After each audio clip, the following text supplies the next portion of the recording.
Hello everyone and welcome back to the Hammered Corner. In today's video we will be looking at coin mules, what they are and why they occur. But just before we get into it, be sure to leave a like on the video and subscribe so you never miss a video here on the channel.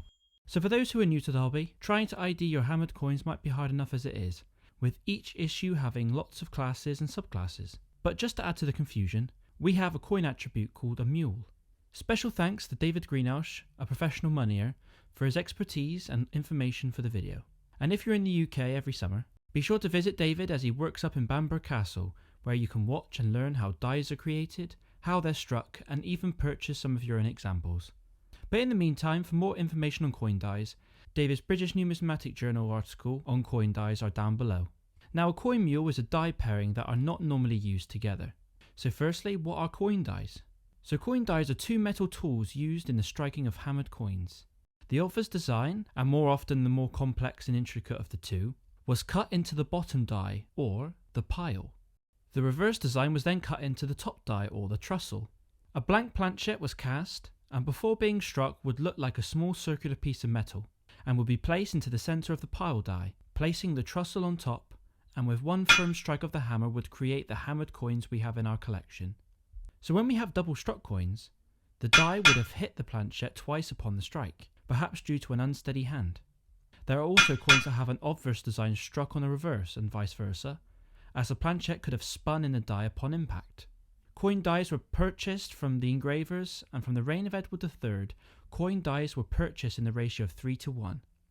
For every one obverse die, they issued 3 of the same reverse die.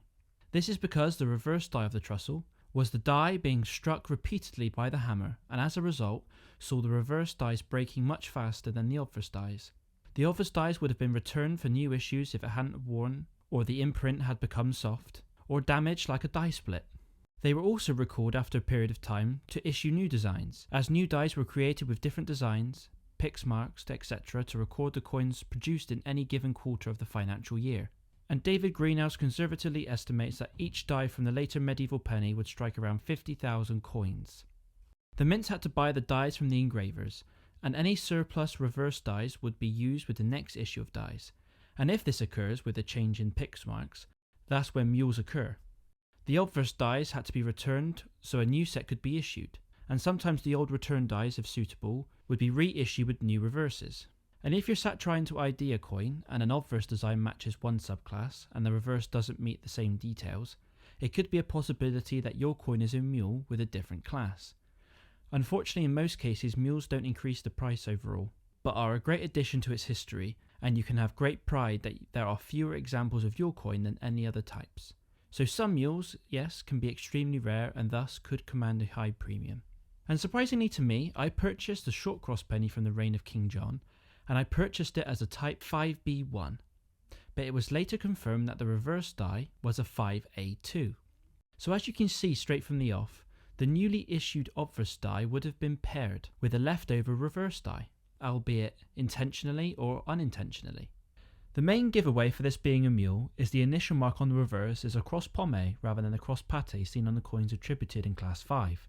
The coin was purchased from a collector from Facebook for £180, and apart from the weakness on the eye, is a fantastic example of a short cross penny. So you have to have extremely keen eyes to spot mules, and special thanks to one of the short cross penny experts on the Facebook groups for his extreme dedication to the coin issues, and for his expertise to help correct my identification. Now, since the correction, it has changed my thought processes when trying to ID my coins. I used to mostly look at my coins in one hole, each side pairing with each other to help match the coin with a single class. But I have later begun to treat each side of the coin as its own, looking at the obverse and the reverse attributions to not only pin down a single class, but to double check that the initial marks, the lettering styles, and the markings are the same on each side, and thus ruling out a potential mule. Some of the mules can be more obvious, like a mule from the reign of Henry VI, where the obverse could show an annulet issue and the reverse could show no annulet, but perhaps a leaf in the legend.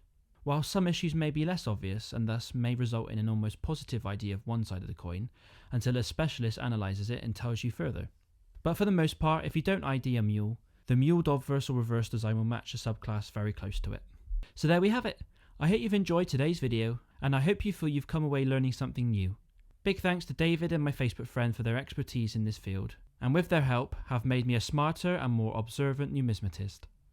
Be sure to check out over 80 videos here on the channel on all things hammered and early milled coins. Thank you all for your continued support, and as always, keep collecting!